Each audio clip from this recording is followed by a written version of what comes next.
Isang mapagpalang umaga kapatid, ako po ang inyong lingkod, Reverend Marvic Layusa ng CRC Calabanga Daughter Church, Camarines Sur, Bicol. Samahan niyo po kaming muli sa ating programang Tinapay Mula sa Langit, ang pang-araw-araw nating debosyon sa salita ng Diyos. Ngayong umaga ay matutunghayan natin ang salita ng Diyos sa Numbers chapter 5 verses 1 and 2 na may pamagat, The Command to Separate the Ceremonially Unclean. Ngunit bago tayo magpatuloy, tayo dumako sa maikling panalangin. Ama naming Diyos na nasa langit, kami po ay nagpapasalamat sa bagong taon ng 2024 na muli mo po kaming binigyan ng pagkakataon na makapagnilay ng banal mong salita at makapagbigay sa iyo ng parangal at mataas na pagsamba. Inaanyayahan po namin ang iyong banal na espiritu na gabayan at pangunahan kami sa pag-aaral at pakikinig ng iyong salita sa oras na ito upang maunawaan namin ang lubusan at ito ay magsilbing inspirasyon at gabay sa aming buhay sa paglakad namin at pagkikibaka sa mundong ito.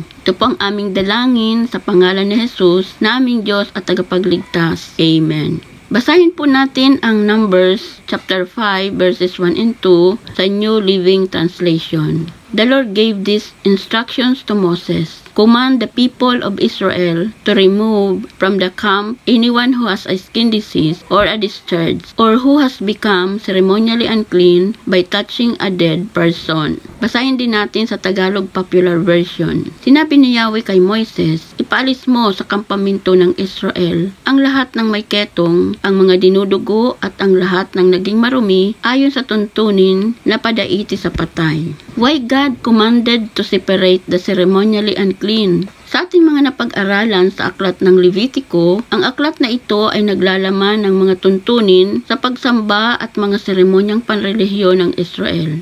Ibinigay ng Diyos ang mga tuntunin upang mapanatili ang kanilang kaugnayan sa banal na Diyos. Ang mga taong may ketong, dinudugo, mga nadaiti sa patay, at lahat ng mga itinuturing na marumi dahil sa tuntunin ay itinuturing ang marumi sa harap ng Diyos. Mismo ang Diyos ang nagtagubilin nito kay Moises para sa Israel upang sila ay maging malinis. May mga tuntunin silang dapat gawin at sundin, kagaya ng pagpapasuri sa saserdoti o mga tuntuning paghahandog upang malaman kung sila'y magaling o malinis na at nang mapatunayan na sila ay malinis na nga at magaling na. Sa ganitong sitwasyon, ipinapakita pa rin ng Panginoon ang kanyang habag at kabutihan sa mga taong itinuring na marumi. Ito ay may kaugnayan dito sa mga talatang binasa natin. Ang mga taong ito na itinuturing na marumi ay kailangan ialis sa kampamento upang hindi sila makahawa ng kanilang sakit at karumihan. Dahil nais ng Diyos na palaging makipag-ugnayan sa bayang kanyang pinili, ang bayang Israel, at hindi ito mangyayari kung sila ay marumi sa harap ng Diyos. Kung iuugnay natin ito sa espiritual na aspeto, leprosy or ketong is a type of sin, or ito ay nagsisimbolo ng karumihan, sakit o kasalanan na pwedeng makahawa sa tao. Ayaw ng Diyos sa kasalanan at karumihan. Ang presensya niya o ang banal na espiritu ay hindi nananahan sa mga taong makasalanan. Death or napadaiti sa patay is the result of sin or bunga ng pagkakasala. Ayon sa Romans chapter 6 verse 23, for the wages of sin is death, but the gift of God is eternal life in Christ Jesus our Lord.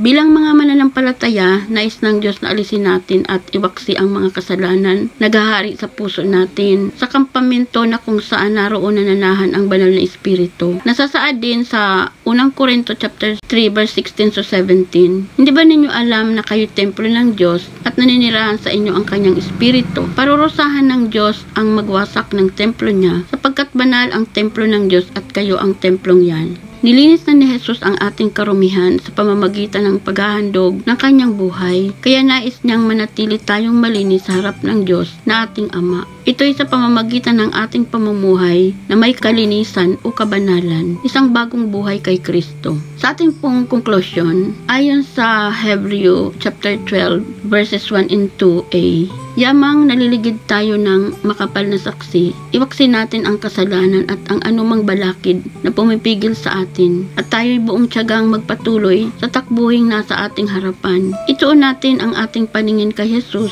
na siyang pinagmula ng ating pananampalataya at siyang nagpapasakdal nito. Purihin ang Panginoon, tayo po ay manalangin. Panginoon naming Diyos, muli po kaming nagpapasalamat sa mga salita mo pong napagbulayan namin sa umagang ito. Tulungan mo pong alisin namin sa aming buhay ang mga bagay na nakapagpaparumi sa amin, mga kasalanan, kinamumuhian at ayaw mo. Bigyan mo po kami ng lakas upang itakwil ito at maging masunurin sa iyo at sa iyong mga salita. Idinadalangin din po namin ang mga namumuno sa aming bansa, nagabayan mo po sila mula sa aming presidente down to the lowest position, na tulungan at bigyan sila ng karunungan sa kanilang pamumuno upang magawa nila ang mabubuting bagay na makakatulong sa pag-unlad ng aming bansa. Bigyan mo din po sila ng takot sa iyo upang hindi sila makagawa ng mga gawaing makakasira sa kanila at sa bansang Pilipinas, kagaya ng corruption, illegal na gawain at makasariling hangarin. Kung di magkaroon sila ng pagmamahal sa iyo at sa taong bayan, sa aming mga Pilipino,